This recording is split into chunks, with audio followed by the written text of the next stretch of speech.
Hello everyone, मैं कुणाल शुक्ला आपका मेरे channel Kunal Shukla study zone में स्वागत करता हूं।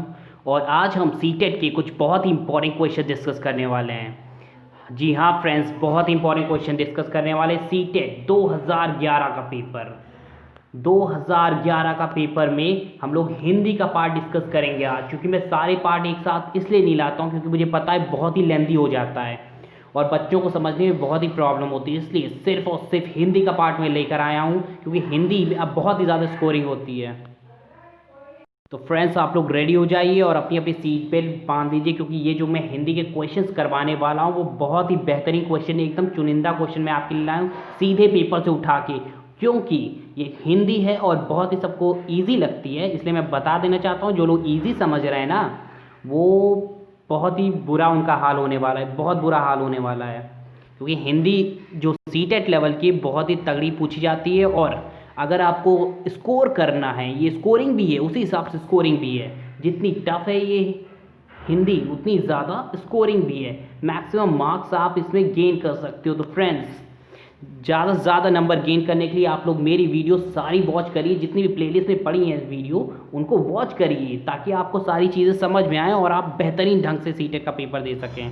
सो we start from the first question. क्योंकि टाइम की कमी है, इसलिए मैं ज़्यादा बात ना करके सीधे क्वेश्चंस पे आता हूँ, क्योंकि क्वेश्चंस बहुत इंपॉर्टेंट मैं करवाने वाला हूँ। So let's start this video from our first question.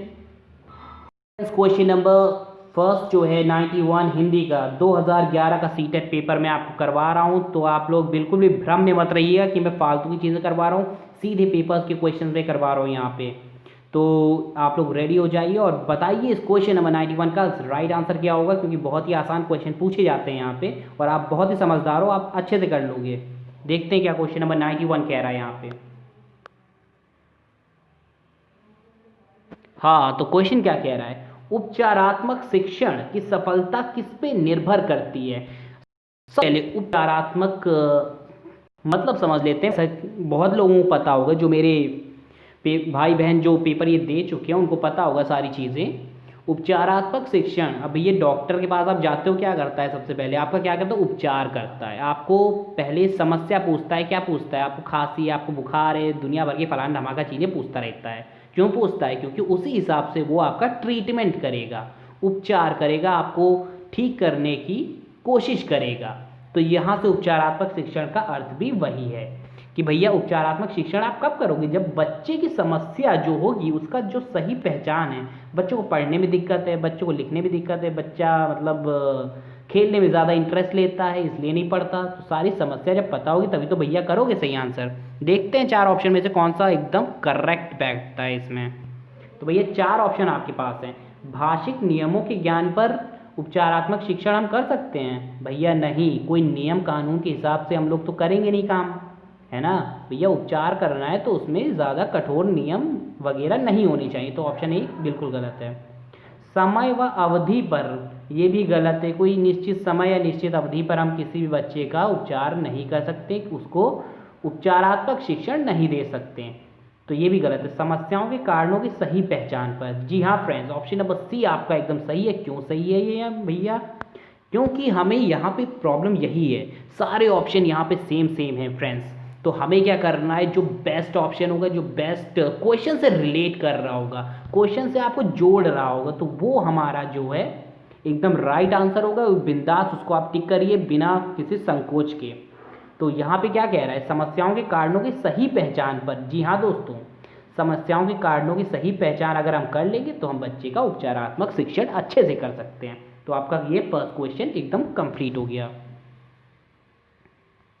तो फ्रेंड्स, क्वेश्चन नंबर 2 आपकी स्क्रीन पर है और आपको बताना है इसका राइट आंसर क्या होगा। कमेंट बॉक्स में टाइप कर दीजिए। अगर आपने इस वीडियो को लाइक नहीं किया तो फटाक से लाइक कर दीजिए, क्योंकि लाइक करने से मुझे मोटिवेशन मिलता है आपके लिए बेस्ट से बेस्ट वीडियो बनाने का। और इस वीडियो को ज़्यादा से ज़्यादा शेयर कर दीजिए। शेयर करना तो सभी को आता होगा, शेयर इट से नहीं भैया, व्हाट्सएप से शेयर कर दो, फेसबुक से शेयर कर दो, हर तरीके से शेयर कर दो। ठीक है दोस्तों। तो क्वेश्चन नंबर 9 सेकेंड हम देखते हैं क्या कह रहा है फ्रेंड्स। हाँ, क्या कह रहा है ये? मैं जानता हूँ यहाँ पे फ्रेंड्स हिंदी बहुत ही ज़्यादा बोरिंग हो गई है, क्योंकि हिंदी है ही ऐसा सब्जेक्ट, कोई भी सब्जेक्ट बोरिंग तो होता ही है। लेकिन हमें क्या करना है? इस बोरियत को मिटाने के लिए सारी चीज़ों को अच्छे से समझना है और एकदम बढ़िया से आंसर देना है। और ये काम आप लोग कर सकते हो, इसलिए मैं आपसे कह रहा हूँ। तो क्वेश्चन नंबर 92 क्या है, देखते हैं क्या है। भाषा शिक्षण में पाठ्य पुस्तक क्या है। हम किसी बच्चे को पढ़ाते हैं, कोई भी चीज़ टॉपिक पढ़ाते हैं, तो उसमें पाठ्य पुस्तक क्या काम करती है वो हमें बताना है। एकमात्र साधन है नहीं भैया, उसमें टीचर भी होता है, स्टूडेंट भी होता है, तो भैया एक संसाधन तो नहीं है, साध्य है। साध्य भी नहीं है क्या, बिना पाठ्य पुस्तक के शिक्षण प्रक्रिया पॉसिबल नहीं है भैया। अगर टीचर को समझाना होगा, कहानी बतानी, कोई ज़रूरी थोड़ी है उसमें बच्चा लिखेगा, पाठ्य पुस्तक से ही पढ़ेगा। अपने मन से भी टीचर पढ़ा सकता है, तो ये साध्य भी नहीं हो सकता।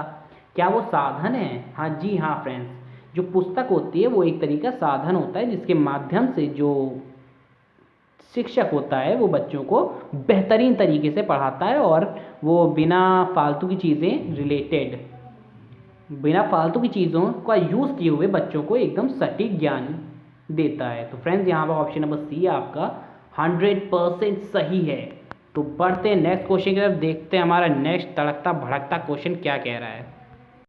तो फ्रेंड्स क्वेश्चन नंबर थर्ड जो है वो आपकी स्क्रीन पे बताइए, इसका राइट आंसर क्या होगा। कमेंट बॉक्स में आप टाइप कर सकते हो, और इस वीडियो को फटाक से शेयर कर दीजिए ताकि और लोगों तक ये वीडियो पहुंच सके और उनकी भी तैयारी बेहतरीन ढंग से हो सके। ज़बरदस्त तैयारी यहाँ पे चल रही है कुणाल शुक्ला स्टडी जोन में। कोई भी फालतू की सामग्री आपको यहाँ पे नहीं मिलेगी, सिर्फ एग्जाम से रिलेटेड, टॉप मोस्ट एग्जाम से रिलेटेड चीज़ें मैं यहाँ पे कराता हूँ और आपको सटीक जानकारी दे रहा हूँ इस वीडियो के माध्यम से। तो बिल्कुल हाँ, अरे दादा ये कौन सा क्वेश्चन पूछ लिया। हिंदी की कक्षा में प्रायः हिंदीतर भाषी बच्चे जो हैं हिंदी सीखने में अनेक कठिनाइयों का सामना करते हैं, क्योंकि अब हिंदी की कक्षा में जो हिंदीतर का मतलब है फ्रेंड्स यहाँ से जिनको हिंदी नहीं आती, या मतलब जो मतलब कुछ भोजपुरी बच्चे होते हैं, बिहारी बच्चे होते हैं, कुछ साउथ के बच्चे होते हैं, उनको हिंदी कहाँ अच्छे से आती है। तो जो जिनको बच्चों को हिंदी नहीं आती है, ऐसे बच्चे तो वो अनेक कठिनाइयों का सामना करते हैं। क्यों? क्योंकि सारी बुकें ज़्यादातर हिंदी में ही लिखी होती हैं। तो ऐसा होता क्यों है, तो हम समझेंगे ऑप्शन के माध्यम से। इतने बड़े बड़े भैया ऑप्शन सीटेट में दिए जाते हैं, क्यों दिए जाते हैं? आपका टाइम ख़राब करने के लिए। अगर टाइम ख़राब हो गया तो आप उसमें फंस जाओगे, सिर्फ फंसाने का काम होता है यहाँ पे। लेकिन हमें क्या करना है, फंसना नहीं है, एकदम सटीक जानकारी के हिसाब से चीज़ों को हल करते जाना है। ऑप्शन ए क्या कह रहा है, वे मन लगाकर हिंदी नहीं सीखते। गलत भैया, कोई किसी को हिंदी आती नहीं इसका मतलब ये नहीं है वो मन लगाकर पढ़ नहीं सकता। अगर वो मन लगाकर पढ़ेगा तो उसको हिंदी आ जाएगी। तो ऑप्शन नंबर ए गलत है यहाँ से। हिंदी सीखने के प्रति उनमें अरुचि होती है। नहीं भैया, कोई बच्चा भोजपुरी उसकी मातृभाषा है तो ज़रूरी नहीं है उसको थोड़ी थोड़ी तो हिंदी आती होगी। अरुचि का यहाँ पे कोई वो नहीं है। ऑप्शन नंबर सी क्या है, हिंदी बहुत कठिन भाषा है। ये तो बिल्कुल गलत है, हिंदी तो सबसे सरल भाषा मानी जाती है, तभी तो हमारी राष्ट्रभाषा बनी है। और भैया ऑप्शन नंबर डी क्या कह रहा है, पढ़ लेते हैं यहाँ से।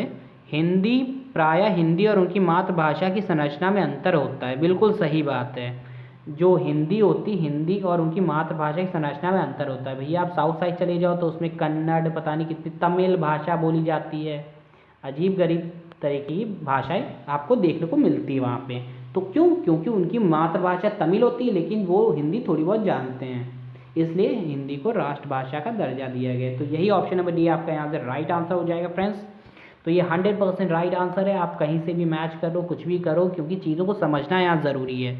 आंसर तो भैया सबको पता होता है, लेकिन किस हिसाब से आंसर आया उसके बारे में सटीक जानकारी किसी को नहीं होती। अगर सबको होने लगे तो सब ना सीटें पास कर पाएँ, इतना आसान थोड़ी है। Move on to the next question. ये क्वेश्चन नंबर 94 आपकी स्क्रीन पर है। आप बताइए इसका राइट आंसर क्या होगा। कहानी सुनाने से, अब भैया कहानी आप लोग घर में सुनाते हो नहीं सुनाते, मुझे तो नहीं पता आप लोग सुनाते हो कि नहीं सुनाते। भाई हम तो नहीं सुनाते हैं। खैर क्वेश्चन पे आते हैं। कहानी सुनाने से क्या होता है, बच्चे प्रसन्न होते हैं। बिल्कुल सही बात है, बच्चे प्रसन्न तो होंगे ही, लेकिन ज़रूरी नहीं है सिर्फ कहानी सुनाने से बच्चे प्रसन्न होते हैं, बच्चे तो खेल से भी प्रसन्न होते हैं। तो यहाँ पे ये एकदम सटीक आंसर नहीं हुआ। तो बच्चे कक्षा में एकाग्रित होकर शांत बैठते हैं, ये सही है, लेकिन अगर वहाँ की जो शिक्षक जो अनुशासन व्यवस्था सही है उसकी, तो बच्चे वैसे भी शांति से बैठें। कोई ज़रूरी नहीं कहानी सुनाने के साथ ही वो शांति से बैठें। भैया ये सारे ऑप्शन बहुत ही सही हैं, सारे सही हैं एक तरीके से, लेकिन इसमें जो बेस्ट होगा हमें बेस्ट ऑप्शन यहाँ से चुनना है, पिक करना है, ताकि हमारा जो आंसर है एकदम क्वेश्चन से मैच कर जाए। इसलिए सारे ऑप्शन क्या पढ़ना ज़रूरी होता है। मैं पागल नहीं हूँ जो सारे ऑप्शन पढ़ रहा हूँ यहाँ पे आपके लिए। बहुत ही होशियारी से इसका आंसर देना है। बच्चे अनुशासित रहते हैं? नहीं, कोई ज़रूरी नहीं बच्चे कहानी सुन के अनुशासित रहें। बच्चे की कल्पना शक्ति व चिंतन शक्ति का विकास होता है। जी हाँ फ्रेंड्स, ये बिल्कुल सही बात है। अब भैया किसी को कहानी बच्चों को सुना रहे हो तो वो उसके बारे में जागरूक होगा और क्वेश्चन प्रश्न पूछना शुरू करेगा, तो इससे क्या होगा, उसकी चिंतन शक्ति का विकास ज़रूर होगा अगर वो चीज़ों के बारे में, कहानी के बारे में सोचेगा और उसको समझेगा। तो फ्रेंड्स, ये क्वेश्चन आपको समझ में आ गया होगा। बढ़ते हैं नेक्स्ट क्वेश्चन की तरफ। फ्रेंड्स, क्वेश्चन नंबर 95 आपकी स्क्रीन पर आ गया है और आपको बताना है कि इसका राइट आंसर क्या हो सकता है। ठीक है, क्वेश्चन पढ़ते हैं पहले, क्योंकि भैया क्वेश्चन तो बहुत बहुत ही बेकार बेकार क्वेश्चन इसमें हिंदी में पूछे गए हैं। हिंदी का तो कुछ भी नहीं है, पता नहीं कहाँ से पूछ दिया है। लेकिन हमें क्या करना है, हमें चीज़ों को अच्छे से करना है। बच्चों के लेखन कौशल का मूल्यांकन करने के लिए कौन सी विधि बेहतर हो सकती है? लेखन कौशल, लिखने से रिलेटेड। ठीक है, लिखने से जो कौशल उत्पन्न होता है बच्चों में, उसका मूल्यांकन करने के लिए कौन सी विधि बेहतर हो सकती है? यहाँ पे 4 विधियाँ दी हुई हैं भैया, सही सही बताइए। अपने अनुभवों को लिखना या फिर श्रुतलेख। श्रुतलेख का अर्थ है सुनकर लिखना। बच्चा जब कोई भी चीज़ सुनकर लिखता है तो उसे श्रुतलेख कहते हैं। ठीक है। पाठ आधारित प्रश्नों के उत्तर लिखना। नहीं, इसमें तो बिल्कुल उसका लेखन कौशल नहीं आएगा। अगर वो पाठ से आधारित प्रश्नों के उत्तर लिख रहा है तो उसमें वो अच्छे से राइटिंग नहीं बनाएगा, वो जल्दी जल्दी काम घसीटेगा। तो ये ऑप्शन नंबर सी गलत हो गया। सुंदर लेख का अभ्यास। अब भैया इतना तो सुंदर लेख किसी का नहीं होगा यहाँ पे। जिनका है उनकी अच्छी बात है, जिनका नहीं है वो ज़रूरी नहीं है उससे सुंदर लेख का अभ्यास करने से ही उसमें लेखन कौशल जागृत हो जाए। तो ऑप्शन नंबर ए फ्रेंड्स यहाँ पे एकदम सटीक बैठ रहा है। आप देख रहे हो क्यों? क्योंकि अपने अनुभवों को लिखना। आप भी अपने अनुभवों को लिखते होंगे, पता नहीं लिखते कि नहीं लिखते, वैसे लिखना चाहिए सभी को। जो भी आप फील करते हो अपनी डेली डायरी में डेली डायरी में, हाँ, कोई भी डायरी में लिखिए, अपने अनुभवों को लिखते रहिए। तो ऑप्शन ए है यहाँ पे एकदम राइट आंसर हो जाएगा of this question. So time कम है और मैं आपका टाइम वेस्ट नहीं करूँगा क्योंकि मेरा टाइम भी बहुत इंपॉर्टेंट। तो हम बढ़ते हैं नेक्स्ट क्वेश्चन की तरफ। तो क्वेश्चन नंबर फ्रेंड्स 96 आपकी स्क्रीन पर है। हिंदी का क्वेश्चन है, बेहतरीन क्वेश्चन है, वेरी इंपॉर्टेंट क्वेश्चन है। देखते हैं क्वेश्चन क्या कह रहा है। बोलना कौशल में महत्वपूर्ण है। बोलना मतलब जो हम लोग बोलते हैं, जैसे मैं बोल रहा हूँ, आप लोग घर में बोलते होंगे, कई बार बोलने से झगड़े भी हो जाते हैं, तो इससे मतलब नहीं हमें हमें क्वेश्चन को सॉल्व करना है खाली। तो ऑप्शन नंबर ए क्या कह रहा है, बोलना कौशल में क्या इंपॉर्टेंट है? भैया सारी चीज़ें इंपॉर्टेंट यहाँ पे 1 2 3 4 सभी इंपॉर्टेंट है, लेकिन हमें सबसे ज़्यादा इंपॉर्टेंट चीज़ें यहाँ से पिक करनी है। कैसे पिक करेंगे देखते हैं। संदर्भ एवं स्थिति के अनुसार अपनी बात कह सकना, बिल्कुल सही बात है। ऑप्शन नंबर ए तो एकदम करेक्ट बैठ गया। क्यों? अगर हम अपनी स्थिति के अनुसार कोई बात अपनी कहते हैं या मतलब जो परिस्थिति है उसके हिसाब से अपनी बात बोल पाते हैं तो वो बोलना कौशल में सबसे ज़्यादा इम्पॉर्टेंट आता है।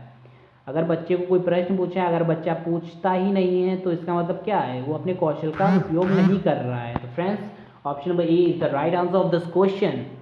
और बाकी ये स्पष्ट एवं शुद्ध उच्चारण कोई ज़रूरी नहीं है। बच्चा जो कहना चाहता है वो अपनी भाषा में कह सकता है, इतना शुद्ध उच्चारण की ज़रूरत नहीं है उसको। ठीक है। अलंकारिक भाषा का प्रयोग ये भी नहीं होगा। अब भैया वो बच्चा है, कोई कवि नहीं है, कोई महान कवि आर्यभट्ट नहीं है जो वो अलंकारिक भाषा का प्रयोग करना सीख जाएगा। वो आप और हमारे जैसा एक आम बच्चा ही है, जैसे हम लोग बचपन में थे।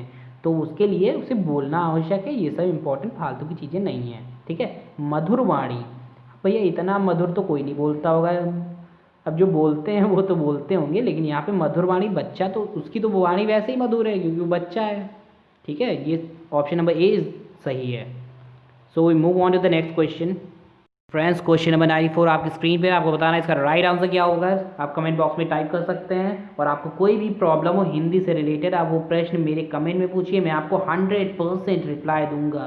बिल्कुल बाकी चैनल की तरह ना यहाँ पे काम नहीं होता है। यहाँ पे जो भी कमेंट्स आती है आप लोगों को फुल रिस्पेक्ट मैं यहाँ पे दे रहा हूँ। तो आप कोई भी प्रश्न पूछ सकते हैं यहाँ पे। तो देखते क्वेश्चन क्या कह रहा है हमारा। 97, एक भाषा जो है शिक्षक के रूप में सबसे बड़ी चुनौती है। ये तो एक मतलब एक भाषा जो है, चाहे हिंदी हो चाहे कोई भाषा हो, शिक्षक के रूप में सबसे बड़ी चुनौती क्या होगी उसके लिए? बच्चों को भाषा सीखने के महत्व से परिचित कराना। बच्चों को भाषा सीखने के महत्व से परिचित कराना। नहीं, ये कोई बड़ी चुनौती नहीं है। बच्चों को बताई जा सकती है कि हिंदी पढ़ के आप अंग्रेजी पढ़ के बाकी सारी चीज़ें अपने खुद से कर सकते हो, तो ये कोई बड़ी चुनौती नहीं है। ठीक है, ये गलत हो गया। बच्चों की भाषा को संचार साधनों के प्रभाव से मुक्त रखना, हाँ तो यहाँ पे ऑप्शन बी हमें लग रहा है, लेकिन ये होगा नहीं। क्यों नहीं होगा? क्योंकि इसमें कहा गया है बच्चों की भाषा को संचार साधनों के प्रभाव से मुक्त रखना। अगर हम बच्चों को भाषा सिखा रहे हैं, चाहे हिंदी सिखा रहे हैं चाहे इंग्लिश सिखा रहे हैं, अगर उसमें संचार का साधन नहीं है, संचार का साधन मतलब कम्युनिकेशन जो मीडियम है वही नहीं होगा, जैसे दृश्य श्रव्य सामग्री हो गया, तो उसके बिना हम लोग नहीं सिखा पाएंगे ना, तो ये ऑप्शन नंबर बी गलत हो गया। भाषा संसाधनों का अभाव है, ये कोई बड़ी चुनौती नहीं है। अगर मान लिया हमारे पास ऑडियो वीडियो नहीं है बच्चों को सिखाने के लिए, तो उसकी जगह हम लोग चार्ट पेपर का इस्तेमाल कर सकते हैं, तो ये कोई बड़ी चुनौती नहीं है शिक्षक के लिए। भाषा संसाधनों किसी भी तरीके से सिखाई जा सकती है। अगर टीचर अच्छा और टीचर नालायक हो जाए, टीचर नालायक हो जाए आपकी तरह तो कुछ नहीं हो सकता। तो ठीक है, आप सब बहुत अच्छे हैं। तो ऑप्शन नंबर डी यहाँ से राइट आंसर हो जाएगा। क्यों राइट आंसर हो जाएगा? क्योंकि बहुभाषिक कक्षा के शिक्षण के लिए उचित रणनीतियाँ तय करना। एक बहुभाषिक कक्षा जिसमें हिंदी वाले बच्चे बैठे हैं, बिहारी वाले बच्चे बैठे हैं, दूसरी दूसरी भाषा के बच्चे बैठे हैं, तो उसके लिए उचित रणनीतियाँ तय करना ही एकदम राइट आंसर होता है। तो option number D is the right answer of this question. 100% ये राइट आंसर है। बढ़ते हैं नेक्स्ट क्वेश्चन की तरफ। तो क्वेश्चन नंबर 98 फ्रेंड्स आपकी स्क्रीन पर है। आपको फटाक से इसका आंसर देना है, क्योंकि क्वेश्चन बहुत ही ईजी है। इसलिए आप, ये स्कोरिंग सब्जेक्ट है, हिंदी स्कोरिंग सब्जेक्ट है, इसलिए मैं बार बार आपको बता रहा हूँ, और कोई टीचर आपको नहीं बताएगा, और किसी भी चैनल पे कोई टीचर नहीं बताएगा कि हिंदी एक स्कोरिंग सब्जेक्ट है। क्यों स्कोरिंग? क्योंकि यहाँ पे हम लोग बिना फ्री के नंबर मिल रहे हैं। अब कोई भी चीज़ फ्री मिलती है, हम लोग क्या करते हैं, उसको सबसे पहले अचीव करते हैं। तो यहाँ पे हमें सबसे ज़्यादा हिंदी में नंबर अचीव करने हैं। ठीक है, क्वेश्चन पे आते हैं। एक समावेशी कक्षा में, एक समावेशी कक्षा है यहाँ पे, में कौन सा कथन भाषा शिक्षण के सिद्धांतों के प्रतिकूल है? प्रतिकूल मतलब उल्टा। जितने भी कथन होंगे उसमें से हमें सबसे उल्टा वाला देखना है। तो फ्रेंड्स देखते हैं कथन कौन कौन से हैं।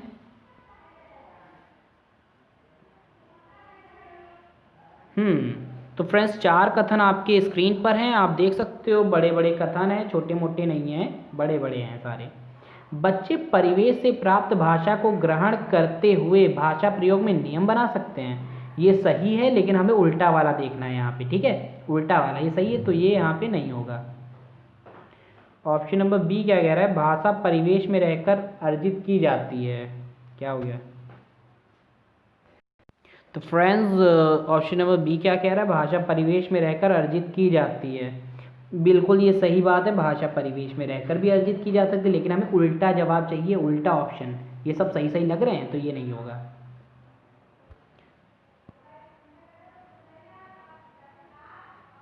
प्रिंट समृद्ध माहौल भाषा सीखने में सहायक होता है। बिल्कुल सही बात है। चार्ट अगर प्रिंटेड हो तो बच्चे और अच्छे सीखें, हाथ से बना होगा तो उनको थोड़ा सा दिक्कत हो सकती है, तो ये भी सही है, लेकिन ये यहाँ पे नहीं हो, क्योंकि हमें उल्टा ऑप्शन चाहिए। सारी चीज़ें उल्टा चाहिए भैया। ये सीटेड वाले पता नहीं क्या बना के देते हैं, पगला जाए आदमी। उल्टा ही उल्टा सब दे रहे हैं, कोई सीधा चीज़ दे ही नहीं रहे हैं। व्याकरण के नियम सिखाने में से बच्चों का भाषा विकास शीघ्रता से होगा। ये उल्टा लग रहा है। क्यों? क्योंकि व्याकरण के नियम सिखाने से, अब व्याकरण में इतने सारे नियम होते हैं। व्याकरण यानी कि ग्रामर। अब भैया ग्रामर जानते हो कितनी टफ होती है, चाहे हिंदी हो चाहे इंग्लिश हो। तो भैया इसके नियम सिखाने बच्चों का भाषा विकास जल्दी हो जाएगा? नहीं होगा जल्दी। इतने सारे नियम होते हैं, तो इतने सारे नियम पढ़ेगा तो उसमें भाषा विकास थोड़ा सा देर से होगा, शीघ्रता से नहीं होगा। ये गलत हो गया। तो भैया यही हमें गलत वाला देखना था। तो option number D is the right answer of this question. Friends now we move on to the next question. देखते हैं नेक्स्ट क्वेश्चन क्या कह रहा है। तो फ्रेंड्स क्वेश्चन नंबर 9 आपकी स्क्रीन पर है। हालांकि ये 99 लिखा है, मैं जानता हूँ यहाँ पे, लेकिन पेपर के हिसाब से मैं करवा रहा हूँ, सीधा पेपर आपको करवा रहा हूँ। ठीक है, ज़्यादा बकवास चीज़ यहाँ पे नहीं चलती, सिर्फ ऑन द पॉइंट यहाँ पे काम होगा। एक बहुसांस्कृतिक कक्षा में आप एक भाषा शिक्षक के रूप में किस बात को अधिक महत्व देंगे? एक बहुसांस्कृतिक कक्षा का मतलब है बच्चे डिफरेंट फील्ड से, गाँव देहात में, जानते हो भैया किसी को ना हिंदी आती है ना कोई भाषा बोल ही नहीं पाते, उल्टा सीधा बोलते रहते हैं। जैसा भी जानते होंगे, गांव के माहौल से जो परिचित होंगे, तो वही काम यहाँ पे करना है। यहाँ पे 4 ऑप्शन है आपके पास, तो वही बताना है बहुसांस्कृतिक कक्षा में भाषा शिक्षक के रूप में किस बात को अधिक महत्व देंगे। पाठ्य पुस्तक के प्रत्येक पाठ को भली भांति समझाएंगे, ये तो सारे शिक्षक करते, इसमें क्या नया हो गया? हट, गलत। बच्चों को व्याकरण सिखाना, भैया बच्चों को व्याकरण सिखाना बिल्कुल अच्छी बात है, व्याकरण सिखाइए, लेकिन ये कोई नई बात नहीं हो गई। ठीक है, हमें क्या बताना है? अधिक महत्व, जो वेरी वेरी इंपॉर्टेंट यहाँ पे हमें कोई बात बतानी है। देखते हैं थर्ड ऑप्शन, स्वयं शुद्ध भाषा प्रयोग करेंगे। भैया हर टीचर ये काम करता है, तो ये भी नहीं होगा। ऑप्शन नंबर डी क्या कह रहा है? बच्चों को भाषा प्रयोग के अधिक से अधिक अवसर देंगे। बिल्कुल सही है। अगर बच्चों को आप बोलने का अवसर देंगे तभी तो उसकी हमें कमी पता चलेगी, तो उस हिसाब से हम बच्चों को एडजस्ट करके उसकी समस्या को दूर कर सकते हैं। तो friends, option number D is the right answer of this question. Now we move on to the next question. Friends, मैं जानता हूँ आप लोग थक गए होंगे, बहुत ही लंबी वीडियो ये हो गई है, लेकिन ये मैं बता रहा हूँ, ये लास्ट क्वेश्चन है। अब भैया सीटेट पास करना है तो इतना तो करना ही पड़ेगा मेरे साथ, क्योंकि मैं आपके साथ हूँ। कुणाल शुक्ला स्टडी जोन हमेशा आपके साथ है, तो आपको बिल्कुल डरने की ज़रूरत नहीं है। मैं आपके साथ हूँ, मैं आपको जो जो पढ़ा रहा हूँ आप बिल्कुल पढ़ते जाइए, चीज़ों को समझते जाइए, और वीडियो को लाइक कर दीजिए और इसको शेयर करते जाइए। बाकी आप सब मुझ पर छोड़ दीजिए, मैं आपको अच्छे से पढ़ाऊँगा ताकि आप अच्छा सा स्कोर कर पाओ। तो फ्रेंड्स, क्वेश्चन नंबर लास्ट ये क्वेश्चन है, उसके बाद आप लोग सो जाइएगा रजाई ओढ़ के, कोई दिक्कत नहीं है। प्राथमिक स्तर पर कौन सा भाषा शिक्षण का उद्देश्य नहीं है? ठीक है, उद्देश्य नहीं है, यहाँ पे नेगेटिव वाला पूछा है भैया, ये चीज़ बहुत इंपॉर्टेंट है। गोला बना रहा हूँ बड़ा बड़ा। ऑप्शन नंबर ए क्या है? स्पष्टता एवं आत्मविश्वास के साथ अपनी बात कहना, ये सही है, लेकिन हमें नेगेटिव वाला चाहिए, तो ये गलत हो गया यहाँ पे। वर्णमाला को क्रम से कंठस्थ करना, भैया इतनी बड़ी वर्णमाला होती है, छोटा बड़ा डैश डैश डैश, पूरे 52 वर्ण होते हैं इसमें, तो इसको कंठस्थ करने में बच्चों को टाइम लगता है, क्योंकि क्रम से कंठस्थ करना कोई ज़रूरी नहीं है। प्राथमिक स्तर पर बच्चा फर्स्ट क्लास का होता है, बहुत छोटा होता है, तो ऑप्शन नंबर भी यहाँ पे राइट आंसर हो जाएगा फ्रेंड्स। क्यों? क्योंकि एक वर्णमाला को क्रम से कंठस्थ करना कोई आसान काम नहीं है, बच्चों को टाइम लगता है। ठीक है, बाकी आप दो ऑप्शन देखोगे बिल्कुल पॉजिटिव है, लेकिन हमें पॉजिटिव यहाँ पे नहीं लेना था, हमें यहाँ पे नेगेटिव लेना था फ्रेंड्स। तो इसी लास्ट क्वेश्चन के साथ मैं आपसे अलविदा कहता हूँ। और एक बात और, लास्ट बात है, आप इस वीडियो को लाइक कर दीजिए और अपने दोस्तों में शेयर कर दीजिए। मैं बार बार ये चीज़ें कह रहा हूँ ताकि सभी को इसका लाभ मिल सके, और आपकी तैयारी मेरे साथ कुणाल शुक्ला स्टडी जोन के साथ एकदम ज़बरदस्त तरीके से करती रहिए, कोई टेंशन ही नहीं है। छोटे छोटे क्वेश्चन करते रहिए, मैं आपको पढ़ा रहा हूँ उतना काफ़ी है।